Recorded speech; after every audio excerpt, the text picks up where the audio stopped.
Ek is Hendrik Jacobus Oosthuizen. Ek het in Pretoria Noord gebly. Ek was op traks en alles. Ek het 'n werk uit en 'n verhouding.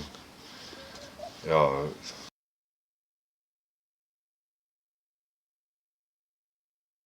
vriend se suster het my gewys na House of Peace.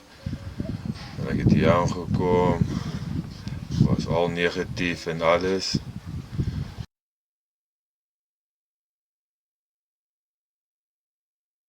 A better man than God who wants me to be.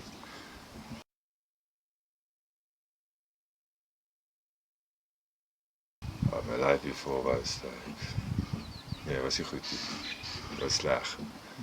Nou is dit baie beter. Ek het baie geleer, respek, dissipline, alles. Ja.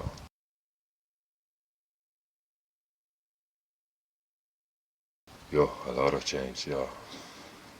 Hy het my 5 teruggebring, my geloof, weer omgegee, hoe om vir mekaar te werk, hoe om met mense te, ja, en werkspan, ja.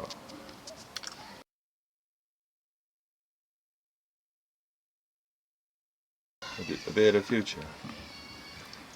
See a stronger person in myself, yes. And you actually see a future now? A lot. I open the road, a green light.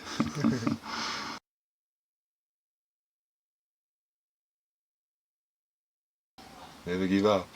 Believe in yourself. Keep fighting. It's a second chance.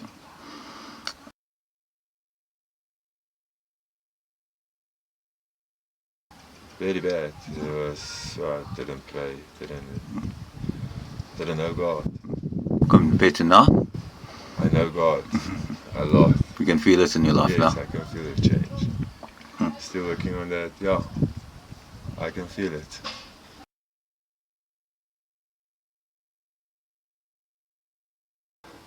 Always. If open heart, yes. Yeah, I will do it.